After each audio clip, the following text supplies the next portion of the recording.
একজন ফকির একটা কুকুরকে বলল, কুকুর, তোর 3টি অভ্যাস খুব খারাপ। কুকুর বলল, সেই খারাপ অভ্যাসগুলো কি কি? ফকির বলল, 1, তুই দেয়ালে প্রস্রাব করিস। 2, তুই ফকির দেখলে ঘেউ ঘেউ করিস। 3, তুই রাতে ঘেউ ঘেউ করে মানুষের ঘুম নষ্ট করিস।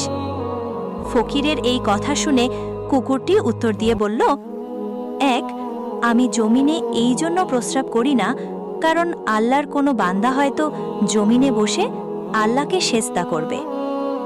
2, আমি ফকির দেখলে এই জন্য ঘেউ ঘেউ করি যে তারা আল্লাহর কাছে না চেয়ে মানুষের কাছে কেন চায় তারা। 3, আমি রাতে ঘেউ ঘেউ করে মানুষের ঘুম এই জন্য নষ্ট করি যে মানুষ গুনাহ করে রাতে আরামে ঘুমালে তারা আল্লাহর কাছে মাফ চাইবে কখন। ভিডিওটি ভালো